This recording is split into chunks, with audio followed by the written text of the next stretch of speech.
Sarah Martinez had always been smaller than her peers, but what she lacked in size, she made up for in determination. At 24, she stood barely 5 feet 4 inches tall, with dark hair pulled back in a regulation bun and eyes that held a quiet intensity most people missed. She had spent the last 6 years of her life proving that size didn't matter when it came to serving her country. The Naval Special Warfare Training Facility in Coronado, California, buzzed with activity as the morning sun cast long shadows across the concrete structures.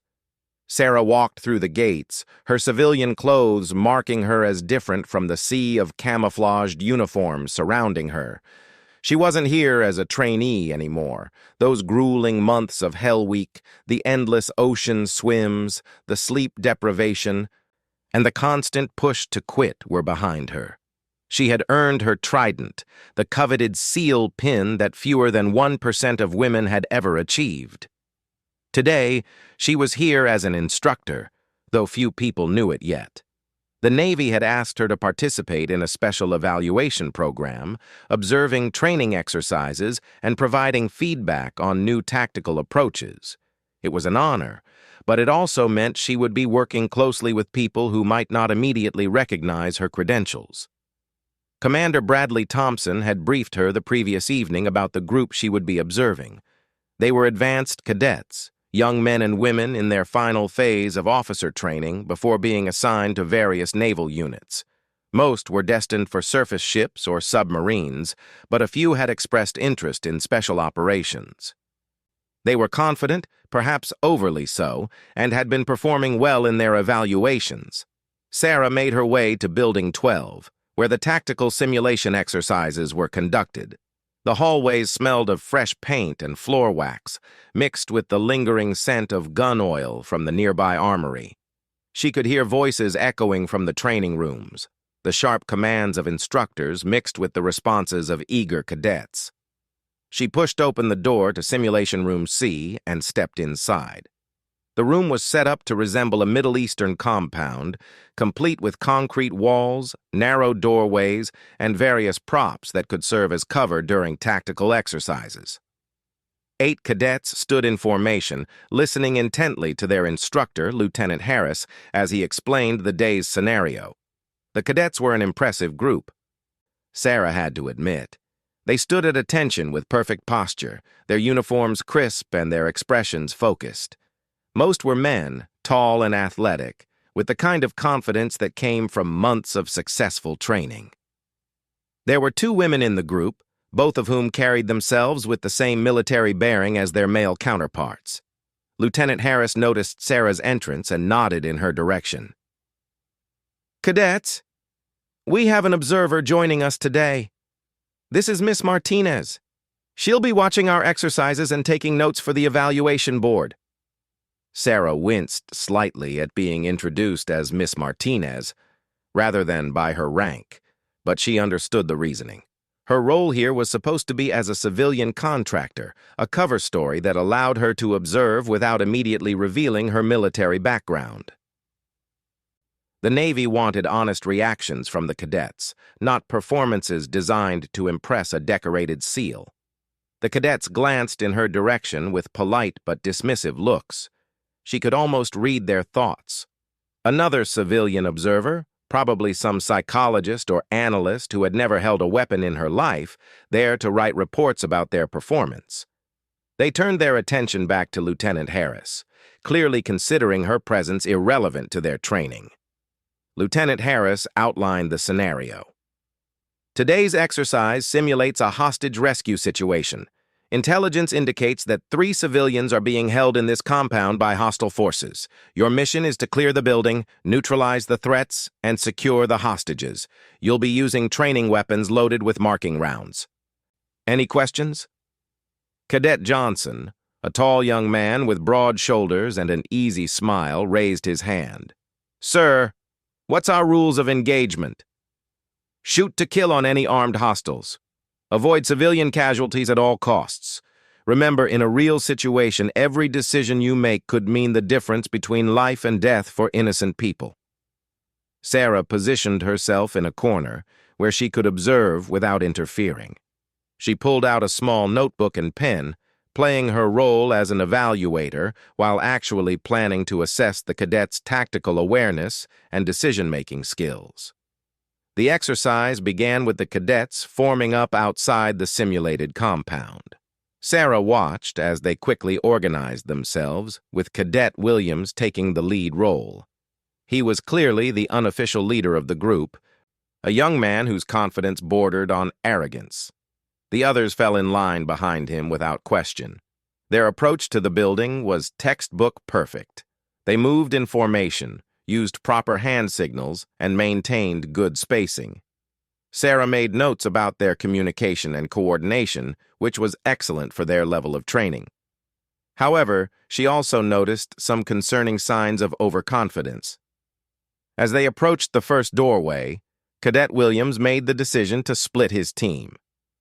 Half would go through the main entrance while the other half circled around to a side door. It was a reasonable tactical choice, but Sarah noticed that he didn't take enough time to properly assess the situation. He was moving fast, probably eager to demonstrate his leadership abilities. The first room cleared without incident. The cadets moved through it efficiently, checking corners and maintaining proper positioning. Sarah found herself impressed despite her initial skepticism. These young people had clearly absorbed their training well. It was in the second room that things started to go wrong. As the cadets moved through a narrow hallway, they encountered their first simulated hostile. The role player, wearing a red vest to indicate he was an enemy combatant, appeared suddenly from behind a barrier. The cadets reacted quickly, but in their haste, they bunched up in the hallway, violating one of the fundamental rules of room clearing. Sarah made a note about the positioning error, but she also observed something else. The cadets' excitement was palpable. They were enjoying the simulation, treating it more like a game than a serious tactical exercise. She could see it in their faces, in the way they moved with just a little too much eagerness. The exercise continued for another 20 minutes. The cadets successfully rescued 2 of the 3 hostages and eliminated several hostile targets. Their marksmanship was excellent, and their communication remained crisp throughout the scenario. However, Sarah noticed a pattern developing. They were taking unnecessary risks. Small things at first, like moving too quickly around blind corners or failing to properly clear areas they had already passed through. But as the exercise progressed and their confidence grew, the risks became more pronounced.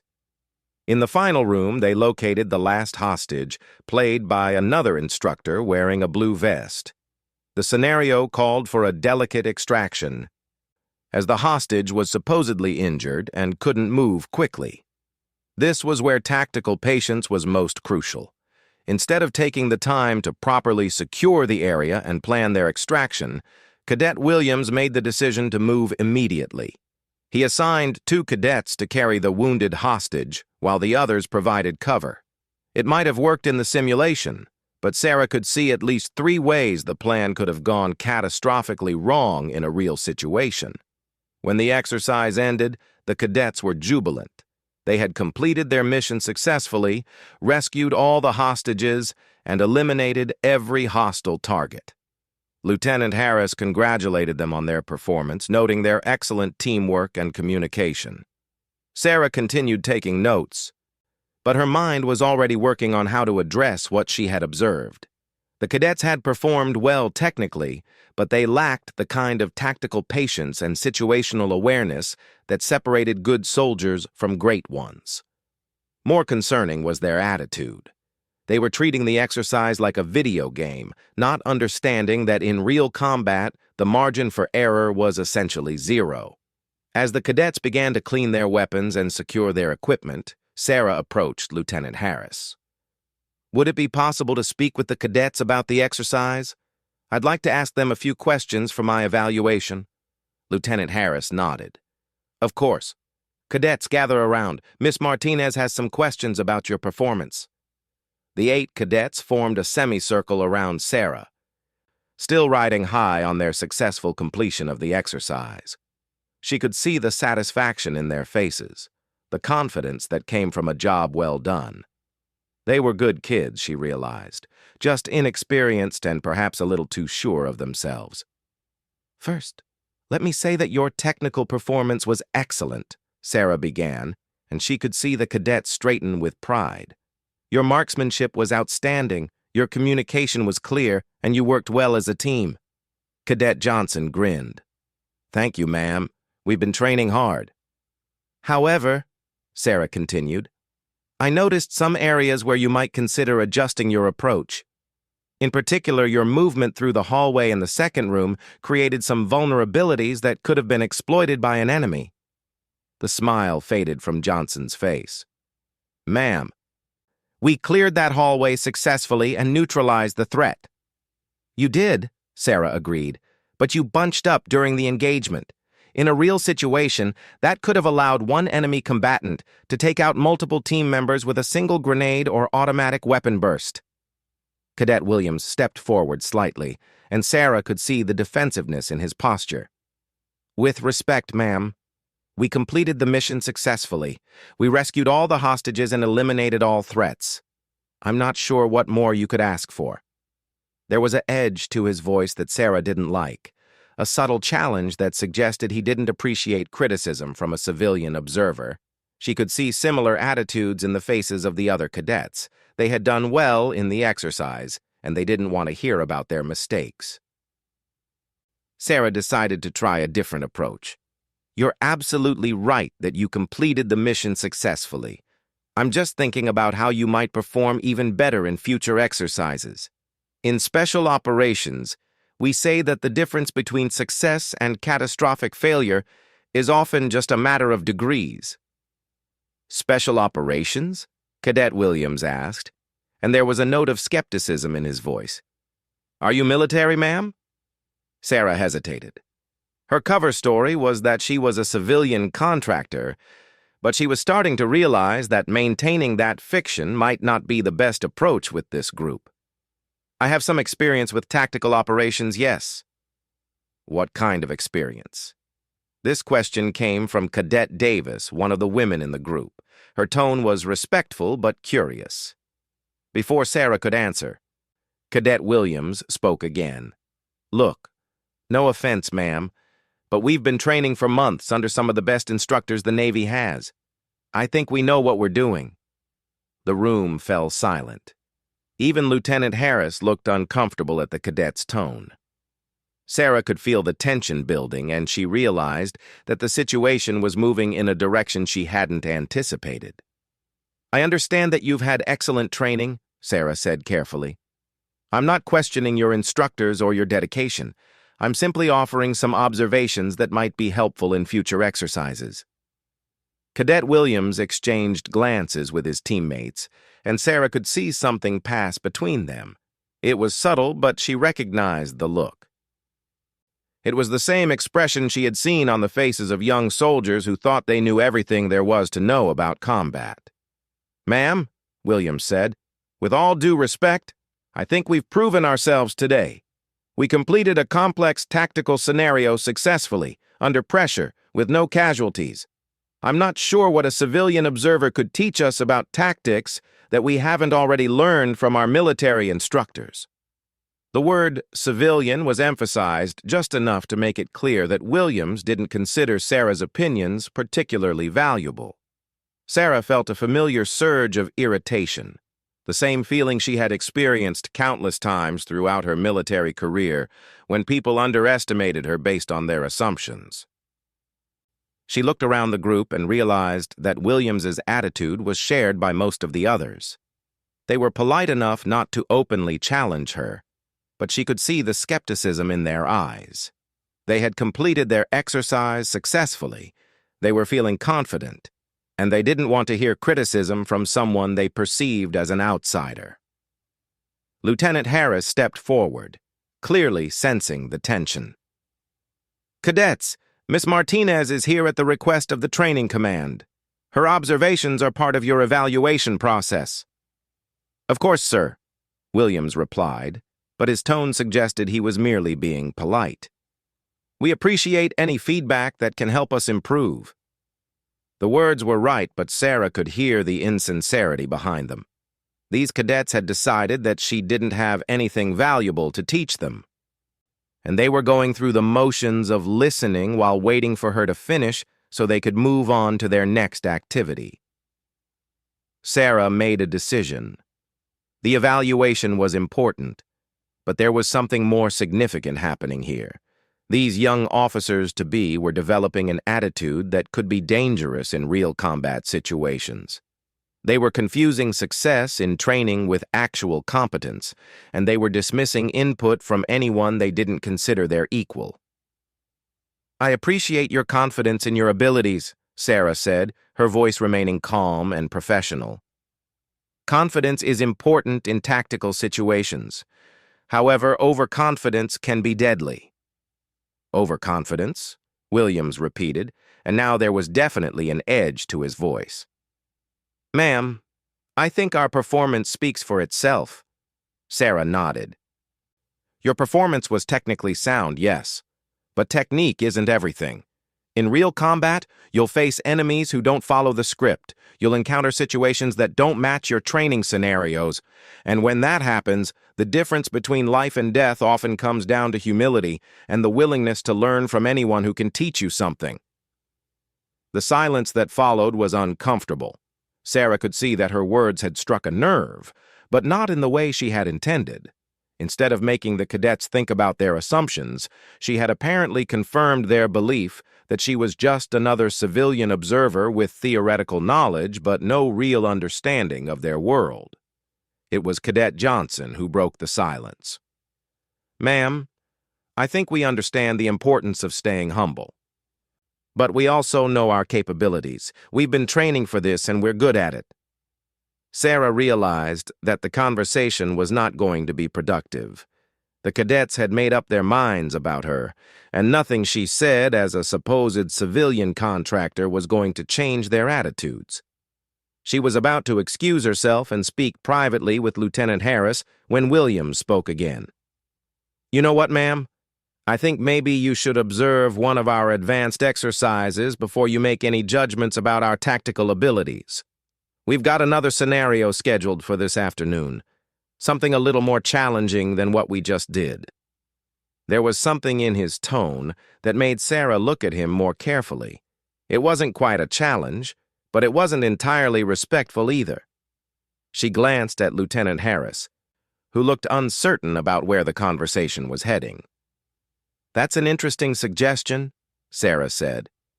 "What kind of scenario are you thinking about?" Williams smiled, and Sarah noticed that it didn't quite reach his eyes. "Something that would really test our skills. Maybe a scenario where the observer gets to see what we're really capable of."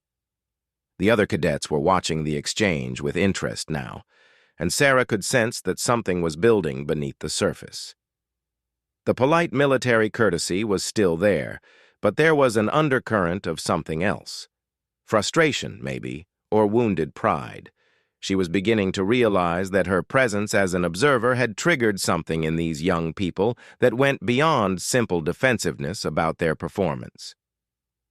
They felt that their competence was being questioned by someone they didn't consider qualified to judge them, and that feeling was starting to manifest in ways that concerned her. Lieutenant Harris stepped in again. "Perhaps we should wrap up today's evaluation and schedule any additional observations for another time." But Williams wasn't ready to let it go. "Actually, sir, I think Miss Martinez should see our advanced hostage scenario, the one we've been preparing for next week's assessment.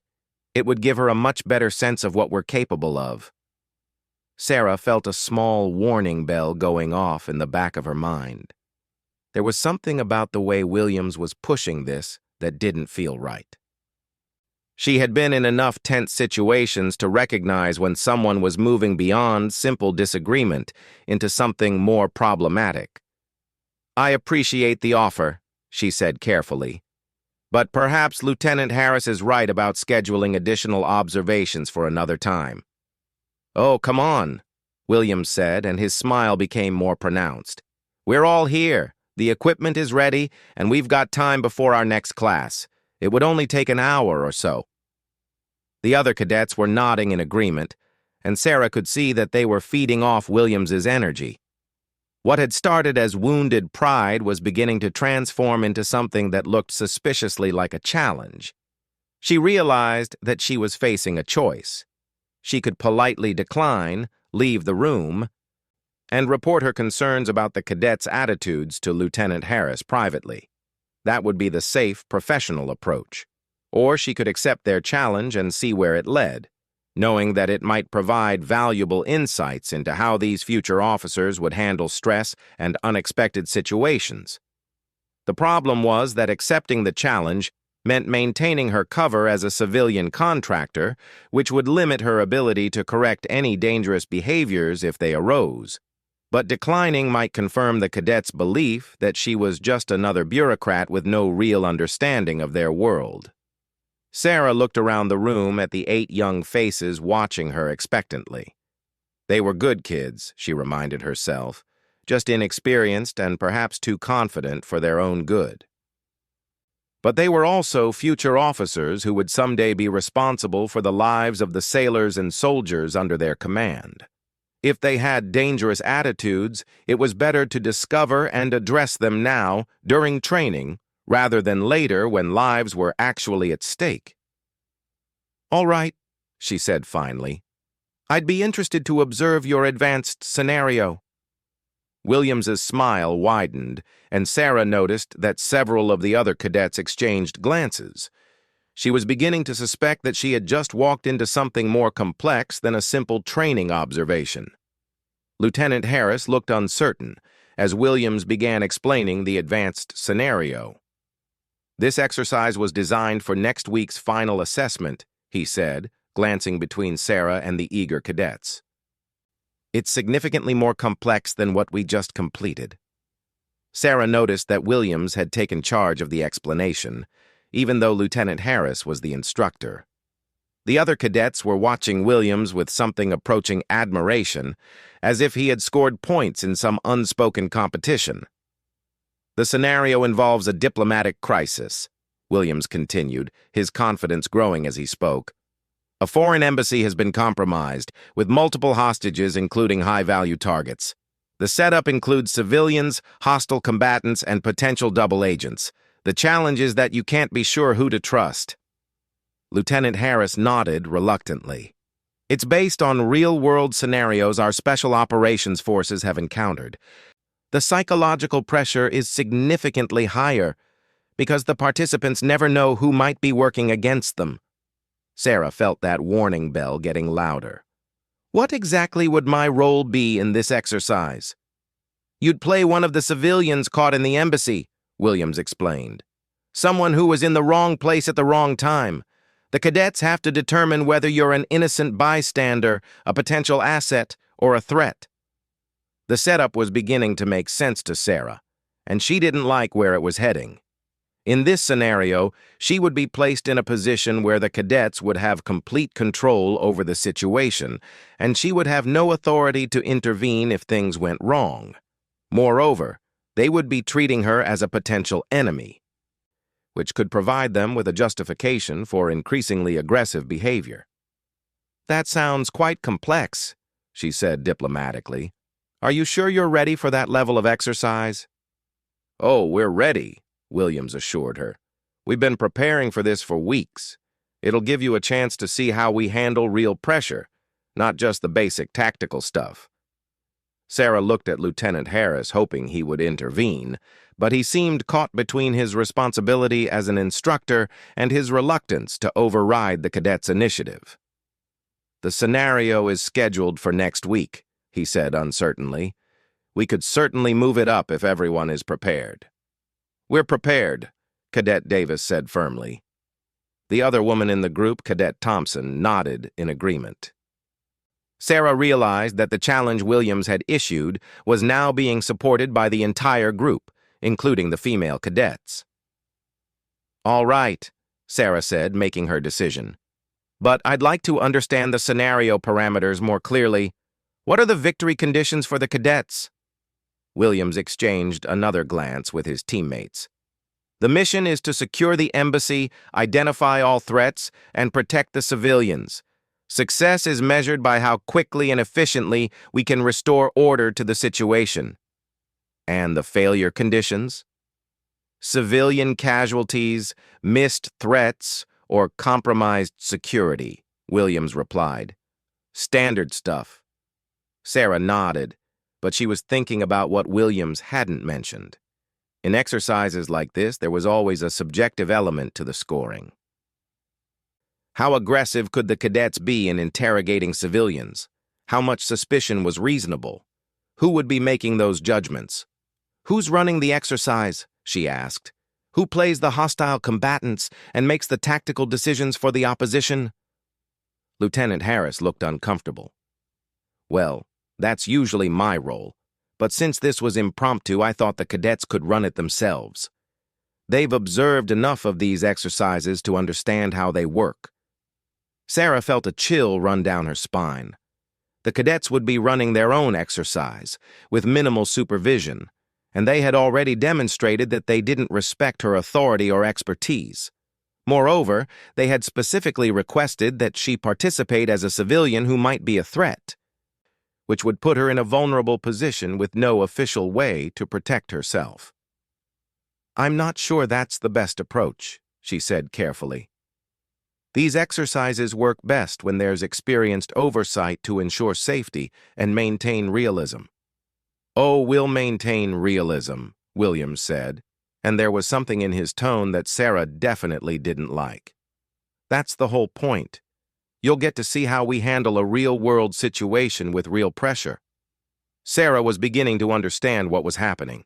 The cadets had decided to teach the civilian observer a lesson about military tactics and their own capabilities. They were planning to put her in a stressful situation where they could demonstrate their superiority and perhaps make her regret questioning their performance. It was a dangerous game, and Sarah realized that her best option was probably to decline participation and speak privately with Lieutenant Harris about the cadets' attitudes. However, she also recognized that if she backed down now, it would confirm everything the cadets believed about civilian observers and would likely make their attitudes worse, not better. More importantly, if these future officers were capable of the kind of behavior she was beginning to suspect, it was crucial that their superiors know about it before they were given real authority over other people's lives. All right, she said finally. I'll participate in your exercise, but I want clear rules established beforehand about what is and isn't acceptable behavior. Williams smiled broadly. Of course, ma'am. We're all professionals here. Lieutenant Harris looked relieved that the tension seemed to be resolving. Excellent. I'll set up the scenario parameters and brief everyone on the rules of engagement. But Williams was already moving ahead. Actually, sir, since we've studied this scenario extensively, why don't we brief Miss Martinez ourselves? We can handle the setup while you prepare the evaluation materials. Sarah watched Lieutenant Harris hesitate. He clearly sensed that something was off about the cadet's eagerness to take control, but he was also a relatively junior officer who didn't want to appear distrustful of his students without good reason. I suppose that would be efficient, he said slowly. But I want to review the scenario parameters before we begin. Of course, sir, Williams replied. We'll just do the initial briefing and setup. You can review everything before we start the actual exercise. Lieutenant Harris nodded and left the room to gather evaluation materials, leaving Sarah alone with the 8 cadets. The moment the door closed behind him, Sarah noticed a subtle shift in the atmosphere. The cadets' postures became more relaxed, but there was also an intensity in their eyes that hadn't been there before. Williams stepped closer to Sarah, still smiling. This is going to be really interesting, ma'am. I think you'll learn a lot about what we're capable of. Sarah kept her voice steady. I'm looking forward to observing your performance. Oh, you'll do more than observe, Cadet Johnson said. You'll be right in the middle of the action. The other cadets were forming a loose circle around Sarah, and she noticed that they had positioned themselves between her and the door. It wasn't obviously threatening, but it was definitely intentional. "So here's how this is going to work," Williams said, his tone becoming more businesslike. "The scenario is that the embassy has been compromised by hostile forces. We're the rescue team, and you're a civilian who was in the embassy when the attack occurred. The challenge," added Cadet Davis, "is that we don't know whether you're innocent or whether you're working with the hostiles. Some civilians in these situations are actually enemy agents or sympathizers." Sarah nodded. "That's a realistic complication. How do you determine someone's status?" "Interrogation," Williams said simply. "We ask questions, observe behavior, look for inconsistencies in your story. Standard intelligence gathering techniques."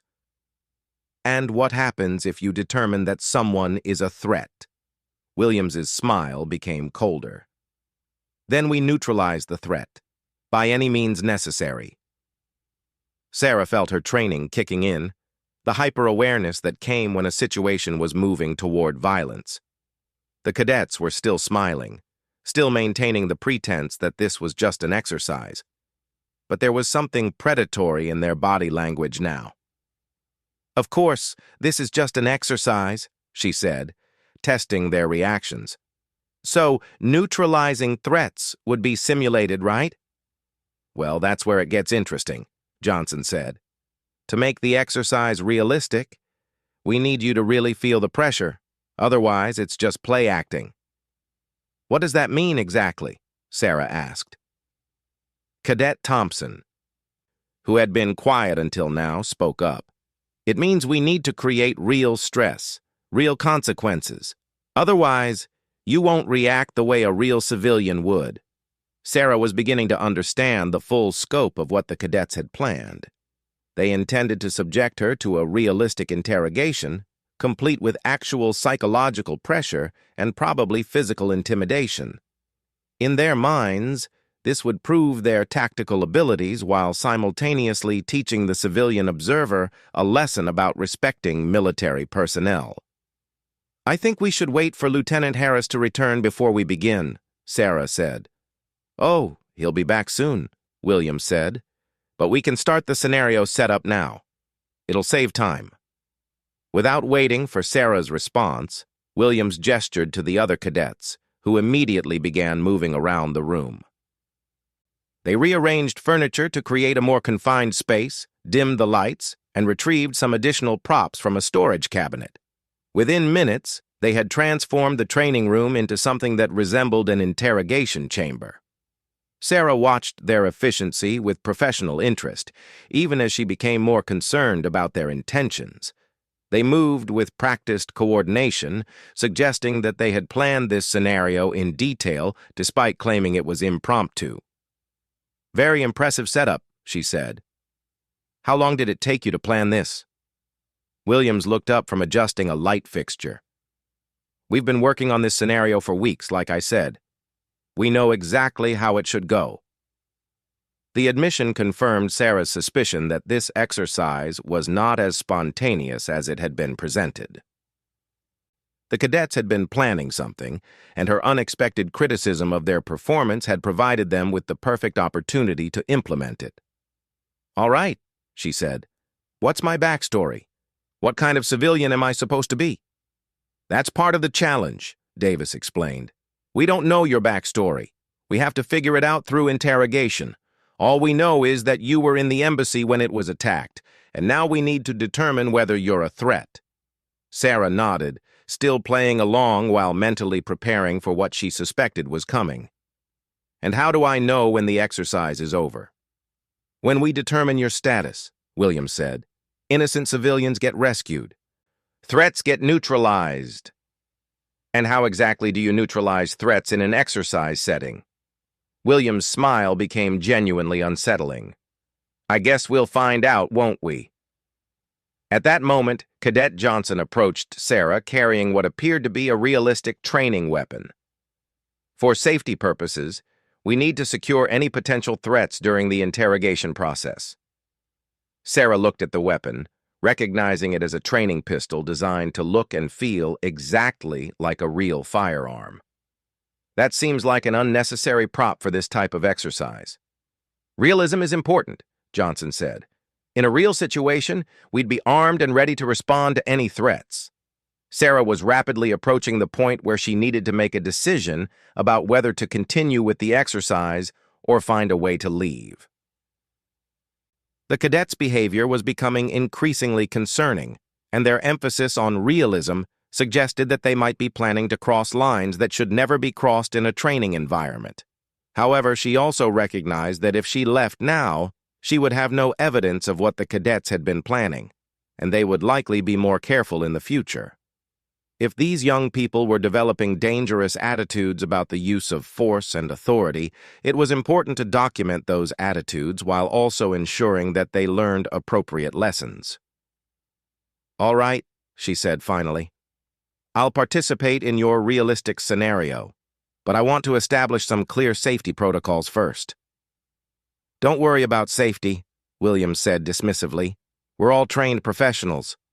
We know how to handle ourselves." "That's exactly what concerns me," Sarah replied. "Professional protocols exist for good reasons." Williams stepped closer to Sarah, and she could see that his earlier politeness was completely gone now.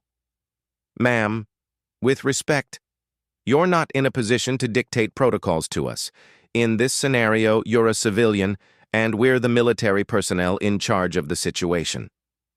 Sarah felt a familiar coldness settle over her, the mental state she had learned to cultivate when facing dangerous situations. Her voice remained calm, but there was steel underneath it. "I think we need to clarify something about this exercise." "What's that?" Williams asked. "The difference between role play and reality," Sarah said. "What you're proposing isn't training. It's hazing, at best. At worst, it's assault." The room fell silent. The cadets exchanged glances, and Sarah could see that they hadn't expected her to challenge them so directly. They had assumed that as a civilian, she would be intimidated by their authority and would submit to whatever they had planned. "Ma'am," Williams said, his voice taking on a harder edge, "I think you're misunderstanding the nature of military training. Sometimes it's intense, sometimes it's uncomfortable. That's how we prepare for real-world situations." "I understand military training perfectly well," Sarah replied. "What I don't understand is why you think it's appropriate to subject a civilian observer to unauthorized interrogation procedures." Cadet Johnson stepped forward, still holding the training weapon. "Maybe because you've been questioning our competence all day. Maybe because you seem to think you know better than we do how to handle tactical situations." Sarah realized that the situation was escalating beyond what she had anticipated. The cadets weren't just planning to teach her a lesson about respecting military authority. They were angry, and they were prepared to use their perceived position of power to act on that anger. "I think this exercise should wait for proper supervision," she said firmly. "I think it's too late for that," Williams replied.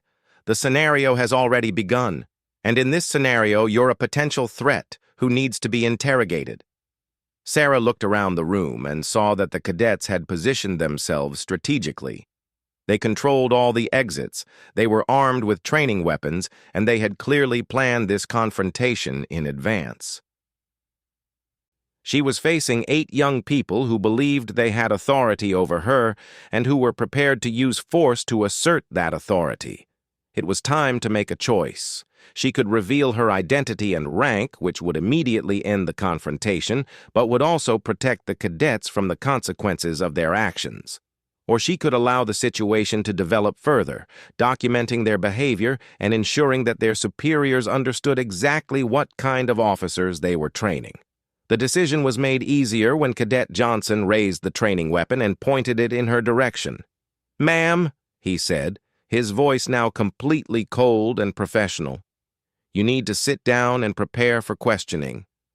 Sarah looked at the weapon, then at the faces of the 8 cadets surrounding her.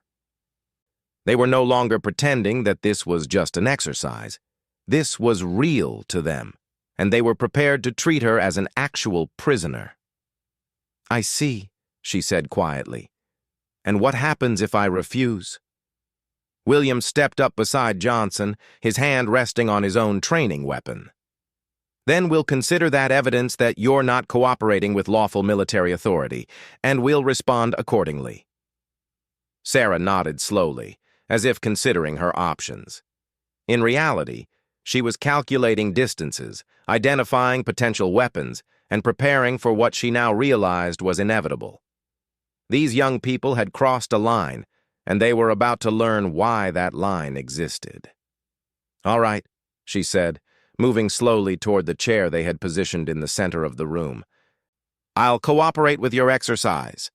The cadets relaxed slightly, believing that they had successfully intimidated the civilian observer into submission.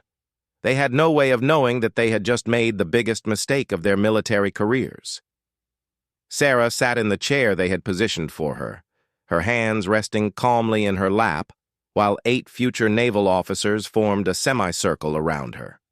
The training weapon in Johnson's hand remained pointed in her direction, though he had lowered it slightly once she appeared to comply with their demands. "All right," Williams said, pulling up a chair to sit directly in front of her. "Let's start with some basic questions. What's your name?" "Sarah Martinez," she replied truthfully. "What were you doing in the embassy?" Sarah had to make a quick decision about how to play this scenario. She could create a fictional backstory that would fit their exercise, or she could tell them enough of the truth to make things interesting. She decided on a middle approach. "I was there for a security consultation meeting," she said. Williams exchanged glances with his teammates. "What kind of security consultation?" "Assessment of protective protocols for diplomatic personnel," Sarah replied, which was close enough to her actual job to be believable. "So you're some kind of security expert?" Davis asked, skeptically. "I have experience in personal protection and threat assessment, yes." Johnson shifted the training weapon slightly. "What kind of experience?" Sarah looked at him calmly. "The kind that taught me to recognize when someone is pointing a weapon at an unarmed person without proper justification." The comment clearly irritated Johnson, but Williams gestured for him to stay calm. "Ma'am, in this scenario, we have every justification to treat you as a potential threat until we determine otherwise." "And how do you plan to make that determination?" Sarah asked.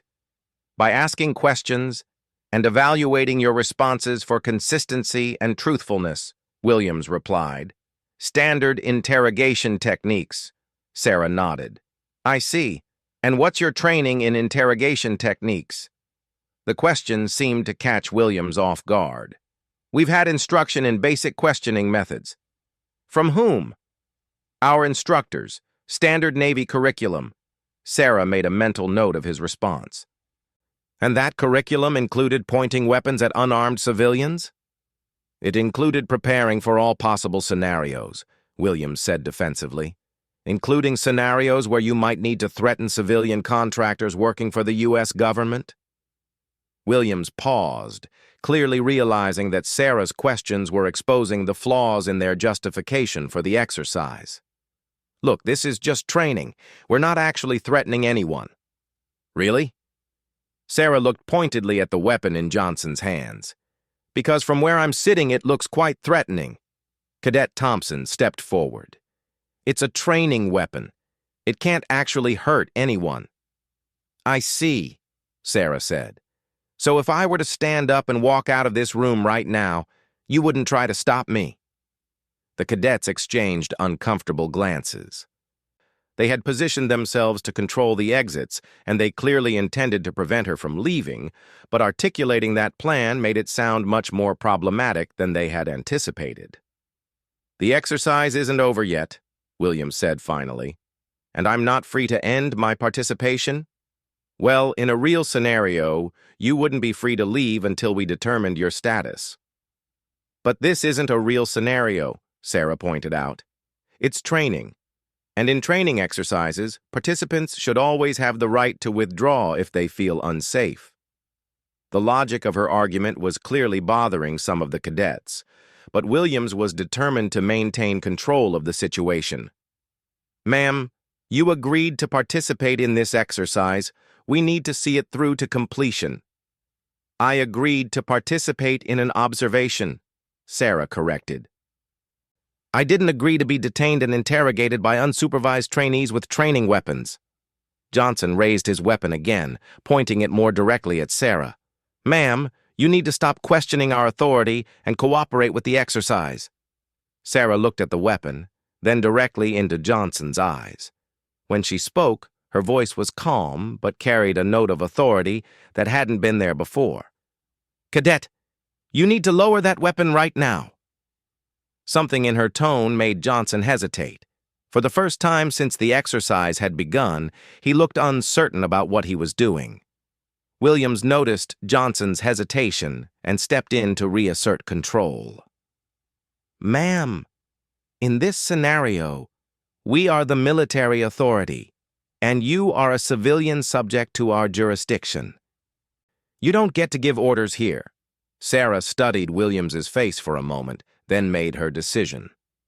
Actually, Cadet Williams, that's where you're wrong. Ma'am? Sarah stood up slowly from the chair, and something in her movement made all 8 cadets step back slightly. The change in her posture was subtle but unmistakable. She was no longer playing the role of an intimidated civilian. My name is Sarah Martinez, she said, her voice carrying the kind of authority that came from years of command experience. I hold the rank of Lieutenant Commander in the United States Navy, and I am a qualified Navy SEAL. The words hit the cadets like a physical blow. Johnson's weapon dropped to his side as if it had become too heavy to hold. Williams's confident expression crumbled, replaced by something between shock and horror. That's impossible, Davis whispered. Is it? Sarah asked. Why?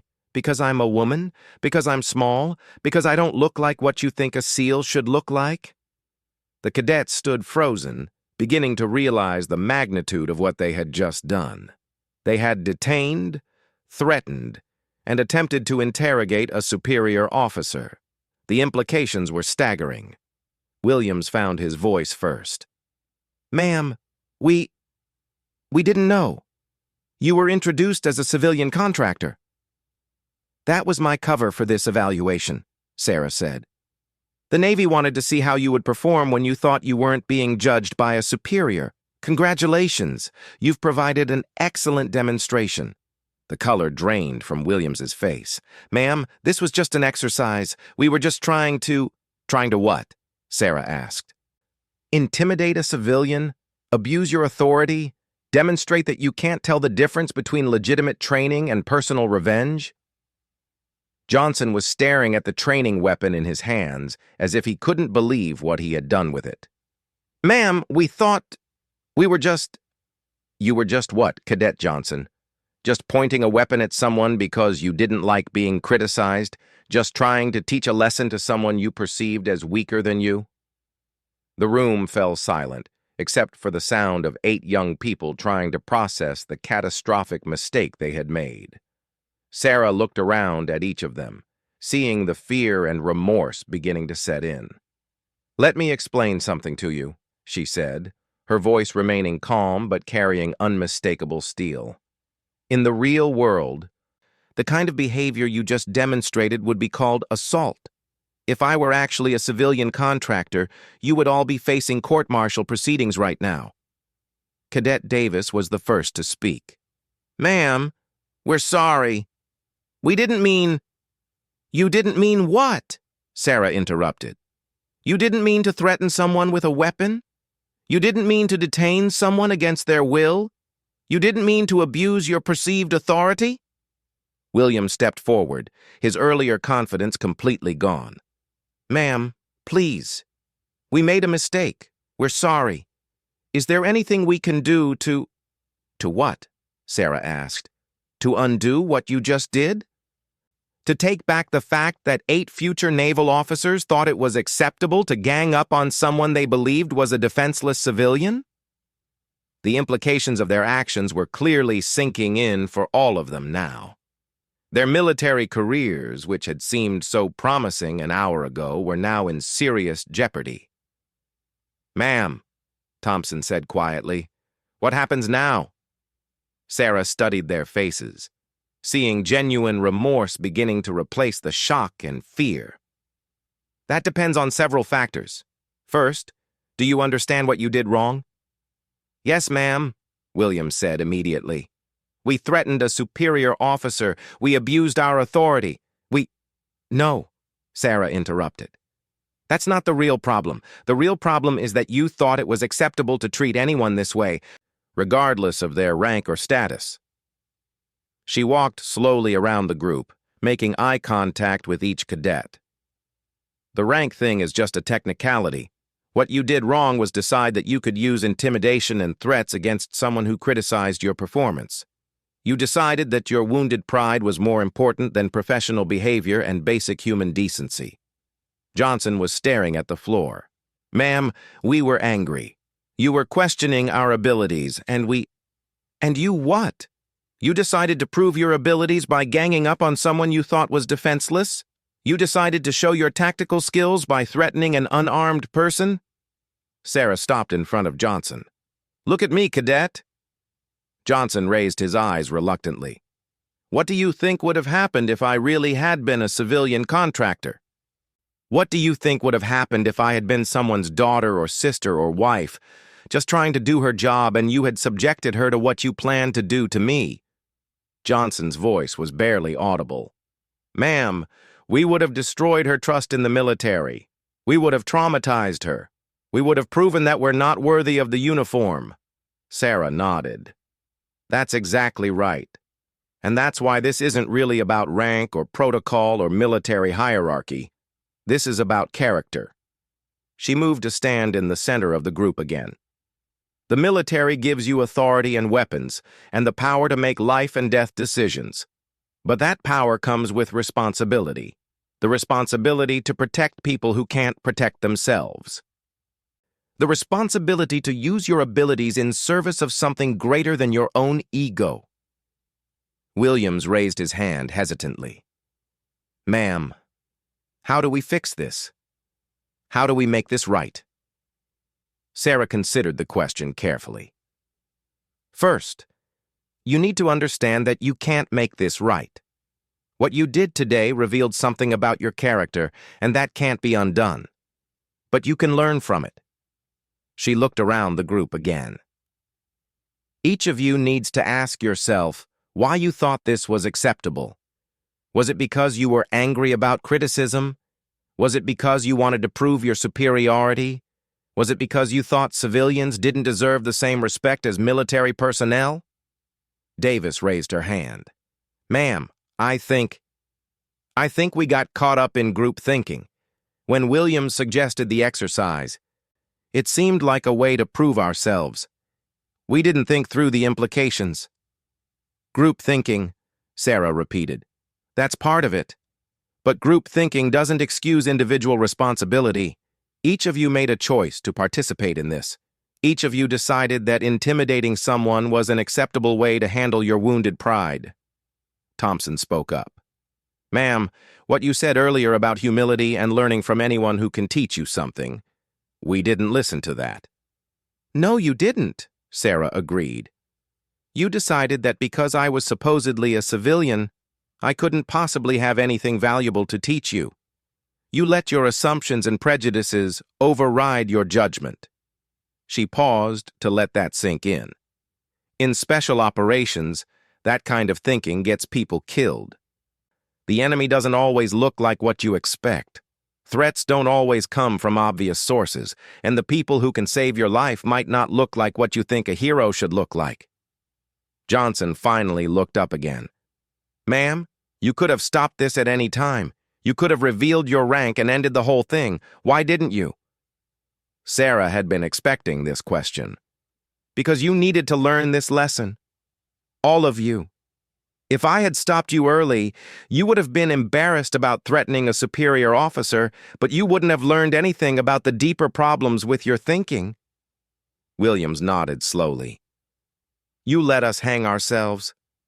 I let you reveal who you really are when you think no one important is watching, Sarah corrected.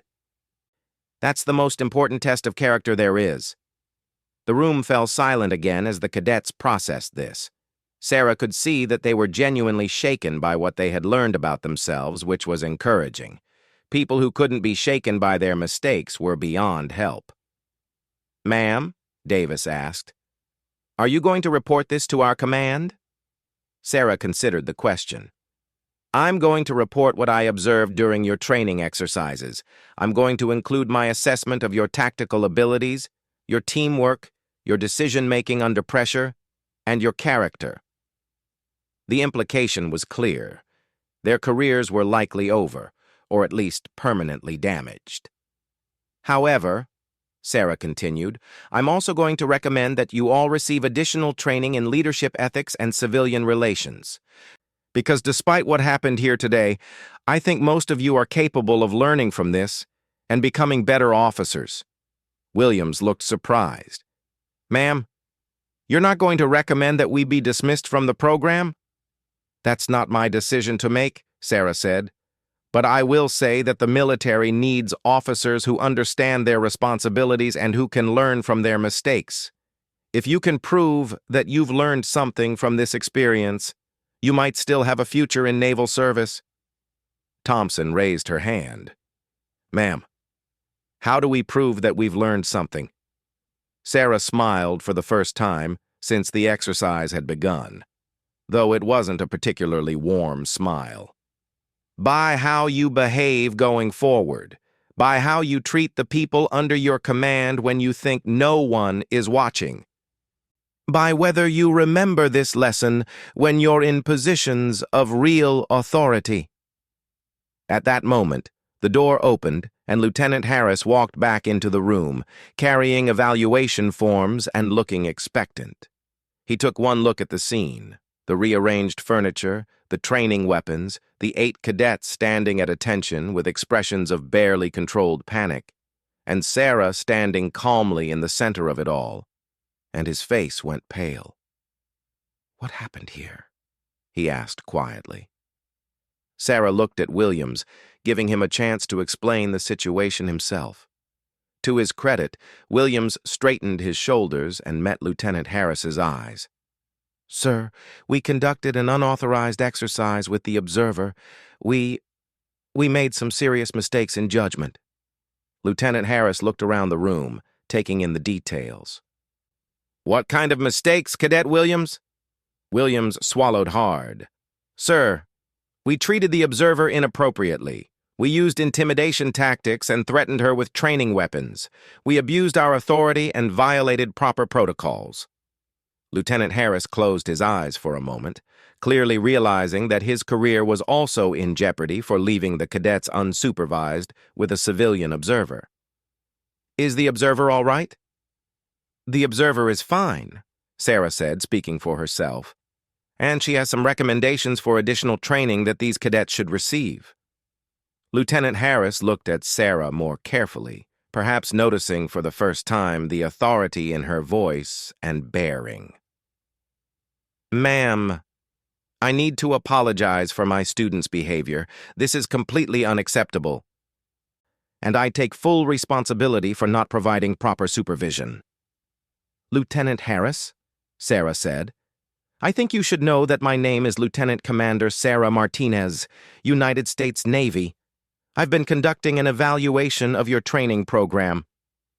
The expression on Lieutenant Harris's face went through several rapid changes before settling on something resembling relief mixed with horror. Relief that he wasn't dealing with an assault on a civilian contractor, and horror that his cadets had just committed a serious breach of military discipline against a superior officer. "Ma'am," he said, coming to attention, I had no idea. You were introduced as a civilian contractor." "That was intentional," Sarah said. "The evaluation was designed to assess how your cadets perform when they believe they're not being observed by military authority." Lieutenant Harris looked at his 8 cadets, who were still standing at attention with expressions of dread. "And how did they perform, ma'am?" Sarah considered her response carefully. They demonstrated excellent technical skills and good teamwork in their initial exercise. However, they also demonstrated some concerning attitudes about authority, civilian relations, and the appropriate use of force. It was a diplomatic way of saying that the cadets had committed what could be considered a serious criminal offense. But Lieutenant Harris understood the implications perfectly. "Ma'am, what are your recommendations?" "Immediate additional training in leadership ethics, civilian relations, and the proper use of authority," Sarah said. "Also, a formal review of how these attitudes developed and what changes need to be made to prevent similar incidents in the future." Lieutenant Harris nodded. "Yes, ma'am. I'll initiate those processes immediately." Sarah looked around at the 8 cadets one more time. They had learned a hard lesson today, but it was a lesson they needed to learn. The question now was whether they would remember it when they were faced with similar temptations in the future. "Cadets," she said, "you have an opportunity now to prove that you can learn from this experience. I recommend you take that opportunity seriously." With that, she walked toward the door, pausing only to look back at the training room that had been set up to intimidate her. In a way, the cadets had been right about one thing. The exercise had been very educational, just not in the way they had planned. As she left the building and walked back across the base toward her car, Sarah reflected on what had happened. The cadets had made serious mistakes, but they were young and inexperienced. With proper guidance and training, most of them could probably still become good officers. The real lesson wasn't about their mistakes, though. It was about the importance of character when people think no one is watching. Today, 8 future naval officers had learned that someone is always watching, and that their true character would always be revealed eventually. For Sarah, it had been a reminder of why she had chosen to serve in the military in the first place. Not for the authority or the respect or the ability to intimidate others, but for the opportunity to protect people who couldn't protect themselves. Sometimes the most important lessons were learned when you thought you were teaching others.